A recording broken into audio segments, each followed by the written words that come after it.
कुठे दूर तारा, कुठे हा किनारा, सारेच भासी नव्या सारखे. जिथे रात राणी आता दरवळेल, नवा डाव दोघे मांडू तिथे. हात हाती असो जन्म साथी, नकोया सुखाला तारसे. तुझी साथ असता माझ्या आकाशी, कशी चांदण्याची आरास आहे.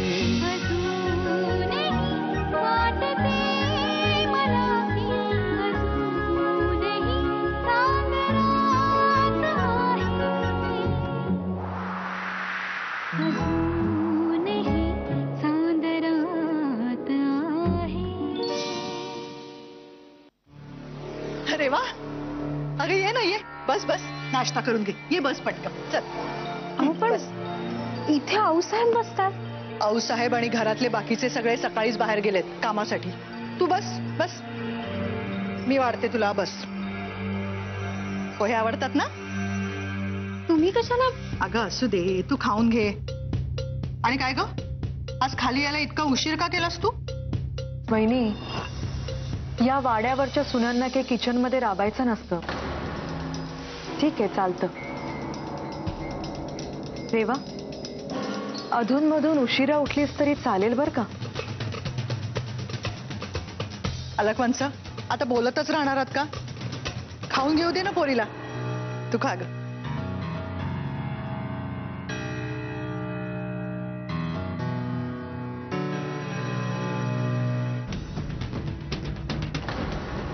अगं बघतेस काय रेवा, खा की. हो.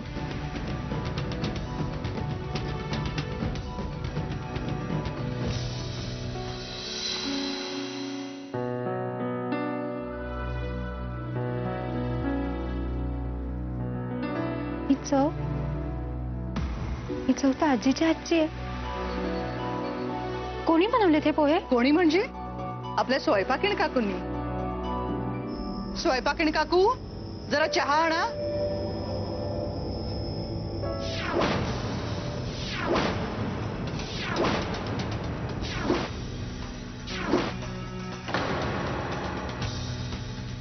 आजी, साव काकू तुम्ही? मला कोणीच काही सांगितलं नाही. त्यात सांगायचंय काय धाकट्या वहिनी? आपण राजघराण्यातल्या सुनांनी इतक्या छोट्या छोट्या गोष्टींकडे लक्ष द्यायचं असतं का? आणि वाड्यावर नोकरांची कमी होती ना, म्हणून काल रात्रीच त्यांना निरोप पाठवून बोलवून घेतलं. कसं आहे बहिणी, आपल्यासारख्यांच्या मोठ्या घरामध्ये नोकरांची खूप गरज भासते. त्यात जर एखादा नोकर सुट्टीवरती असेल तर बरोबर नाही वाटत, नाही का?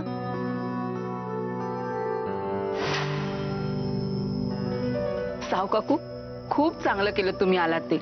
अहो, तुमच्या हातच्या चवीची कमतरता आम्हाला रोज भासत होती. असे पोही छान झाले ना. तुम्ही तुमचं काम करायला जा, आम्हाला काही लागलं तर आम्ही सांगू.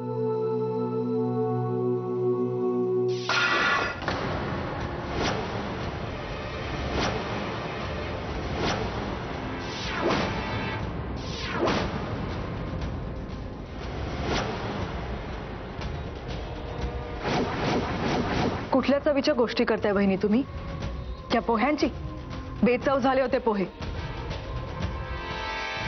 आम्हाला नाही आवडले.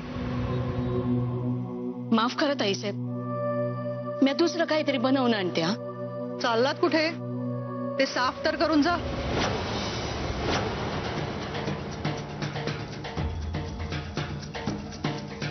ते दुसऱ्या नोकरांचं काम आहे, ते करतील. साव काकू आपल्याकडे स्वयंपाक करतात. साफ केलं तर काय हात झडणार आहेत त्यांचे?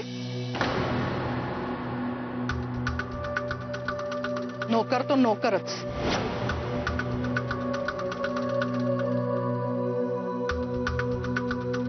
मान्य आहे बहिणी की स्वयंपाक करणं त्यांचं काम आहे, पण हा जो पसारा झालाय तो त्यांच्या स्वयंपाकामुळेच झालाय.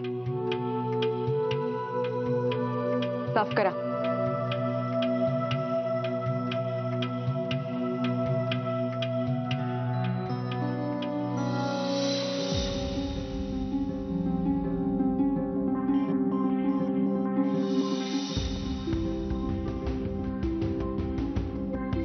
कुठे निघालात धाकट्या सुनबाई? नाही, मदत बिदत नाही करायची तिला. नोकराचं काम नोकरांनाच करू द्यायचं. पण ती आजी आहे माझी. आजी असेल वाड्याबाहेर. आता तू या घरची सून आहे, त्यामुळे ह्या पदाचा मान राखा. या घरच्या सुना नोकरांबरोबर राबत नाहीत, कळलं?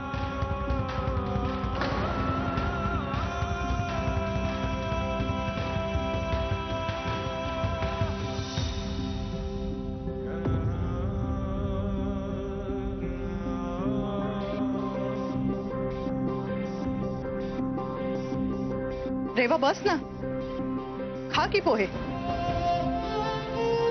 बस रेवा. अगं आवडतात ना तुला, तुझ्याच आजीच्या हातचे आहेत. खा, घे घे. अगं घे ना.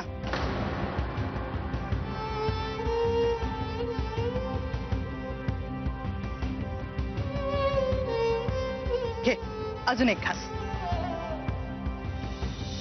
हे रेवा.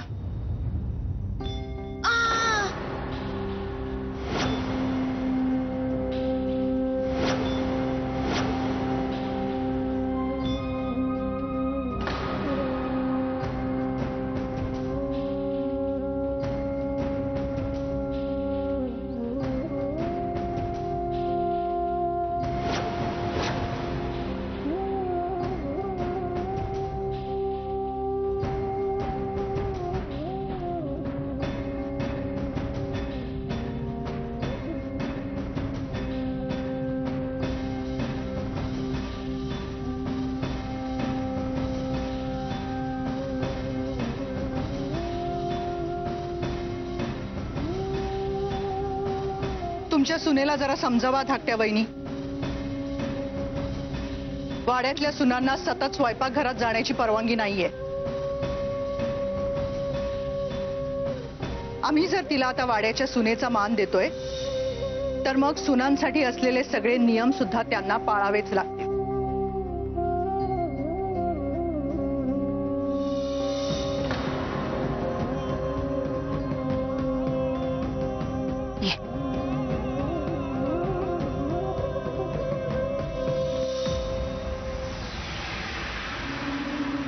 काल फार मोठेपणाने पूजेला बसली होती ना. आता माज उतरला असेल तिचा.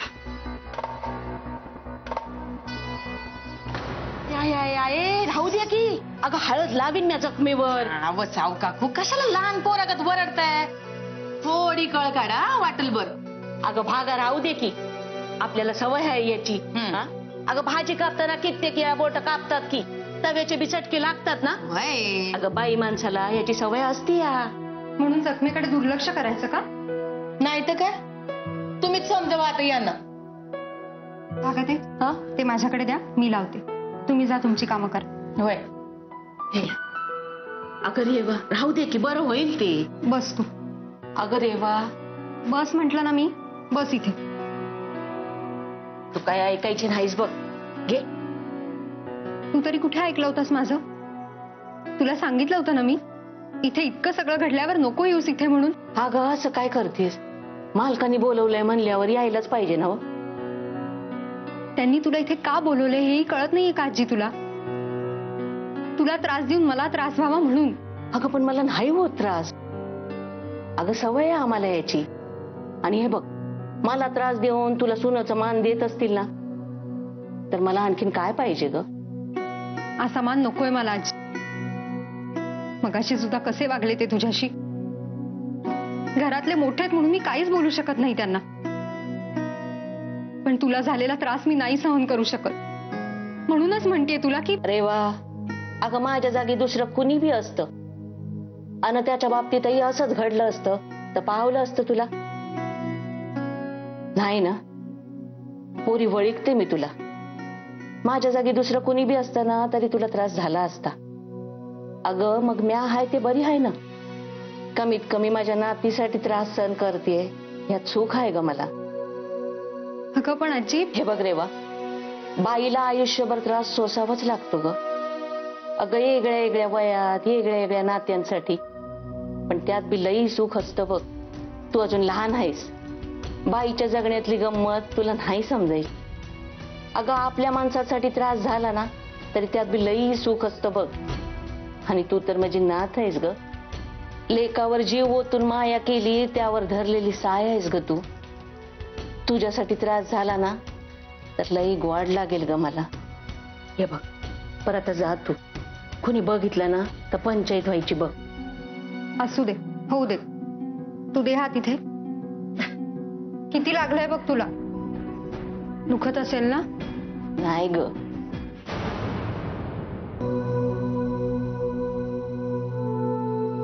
आऊसाहेब, आऊसाहेब, मी पाणी बदलायला आले. आऊसाहेब, गुंडप्पा दादा. कोणी बी नाही म्हणजे आऊसाहेबांची मीटिंग अजून सुरूच आहे. हीच येळ आहे त्या दारामागे दडवलेलं रहस्य असलेली ती डायरी मिळवायची आणि नष्ट करून टाकायची. म्हणजे माझ्यावर दिलेली कामगिरी पूर्ण होईल.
सापडली. आता लवकरात लवकर ही नष्ट करायला हवी. कुणाच्या बी हातात ही पडून चालणार नाही.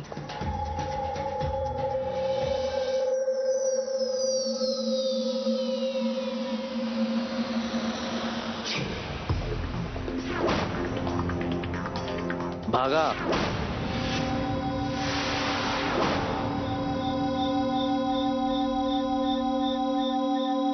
आऊसाहेबांच्या रूम मध्ये काय करत होतीस? ते म्या आऊसाहेबांच्या खोलीतलं पाणी संपलं होतं ना ते बदलायला गेले होते. ही डायरी कसली?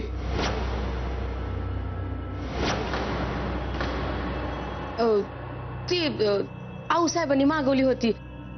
मला बी ठावं नाही. त्यांना हवी आहे म्हणून द्यायला चालली होती. दे दे मला, मी नेतो.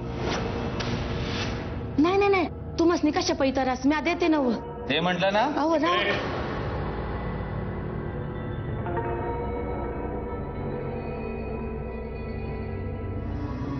आत्रे इथे काय करते मीटिंग सोडून? नाही, ते मी अनेराजांच्या रूमवर चाललो होतो. त्यांच्या सह्या घ्यायच्या आहेत ना. वाटेत ही भेटली. आऊसाहेबांची डायरी घेऊन कुठेतरी चालली होती. डायरी? कसली डायरी? मला बी ठावं नाही. म्या फक्त द्यायला चालली होते. हो, आऊसाहेब त्यांच्या नोट्स लिहितात त्याच्यात. हो ना? हा दुहाय भाई. हो, मी अनेराजांच्या सह्या घेऊन मीटिंगलाच चाललो होतो. म्हटलं मीच घेऊन जाईन. दे दे दे. Okay, thank you sir. बघा, आमच्या ब्रेकफास्टची तयारी करा. नक्कीच याला संशय आलाय. पण जर यानं खरंच ती डायरी आऊसाहेबांना दिली तर? नाही, असं व्हायला नग. ती डायरी आऊसाहेबांपर्यंत परत पोचाया नग.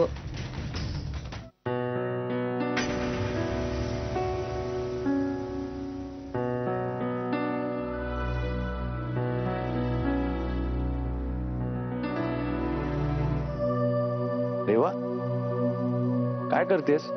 काही नाही रे, कपाटावरती. पण तू कशाला आवडतेस? अरे एवढं काय त्यात, तसंही बसून बसून कंटाळाच येतो मला. बाय द वे रेवा, तू खूप खुश असशील ना आता? साऊ काकू आल्यात परत. आता काय बाबा, तुझी लाडकी आजी असणार तुझ्या बरोबर.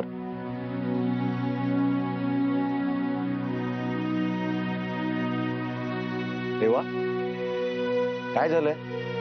तू खुश नाहीयेस का? रेवा, मला नाही सांगणार? आणि आजीला मुद्दाम आणलं गेलं इथे, तिला त्रास देऊन मला त्रास व्हावा म्हणून. काय? हो, मला खात्री आहे या गोष्टीची. मला तिच्याशी बोलू दिलं जात नाही. तिला मदत करणं तर दूरचीच गोष्ट, वर माझ्यासमोर पदोपदी तिचा अपमान केला जातो. आज सकाळी सुद्धा तेच झालं. अगं पण जेव्हा त्या इथे आल्या तेव्हा मी बोललो त्यांच्याशी, एकदम खुश वाटत होत्या मला. इनफॅक्ट त्या म्हणायला सुद्धा की आता माझ्या लाडक्या नातीबरोबर राहायला मिळणार म्हणून. म्हणून मला वाटलं की मला नाही वाटत तिला इथून जायचंय. मग आता तेच तर कळत नाहीये ना. May I come in sir? Mhatre या. सर तुमच्या सह्या हव्यात पेपर्सवर.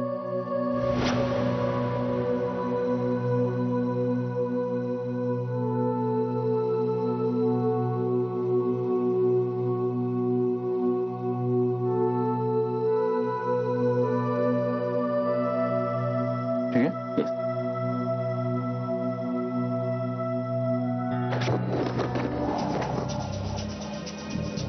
Mhatre, I'm extremely sorry, sir.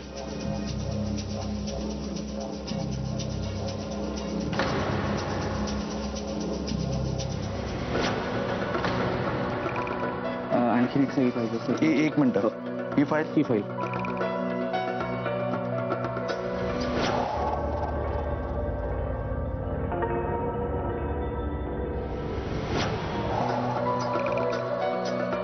Thank you.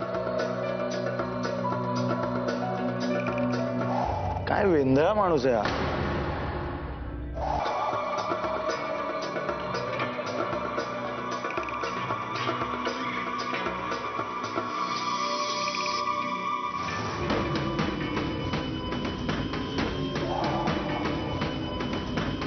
आता त्या बंद दारामागचं रहस्य मला उलगडणार.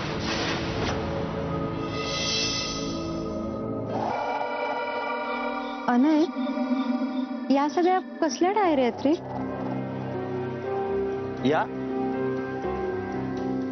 या माझ्या लहानपणीच्या डायऱ्या आहेत. आऊसाहेबांना खूप सवय होती तेव्हा डायरी लिहायची. मग त्यांचं बघून बघून मी पण लिहायला लागलो काही वर्ष. पण मग या अशा एकसारख्या का दिसतायत?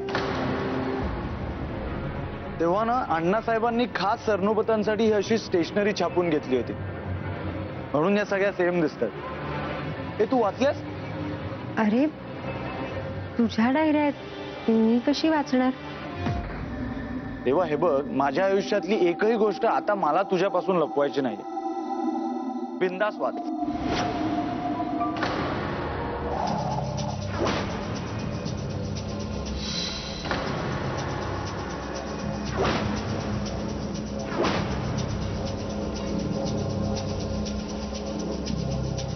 मला खरंच आवडतील तुझ्या सगळ्या डायऱ्या वाचायला. त्यानिमित्ताने कळेल तरी तू लहानपणी कसा होतास ते. हे पण बघ हा, काहीच वर्ष लिहिल्यात मी, त्यामुळे काही डायऱ्या तशाच कोऱ्या आहेत.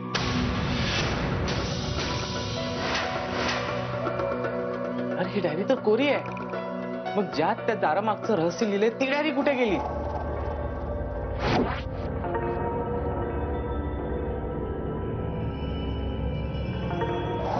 परत त्या दारामागचं रहस्य माझ्यापासून दूर गेलं.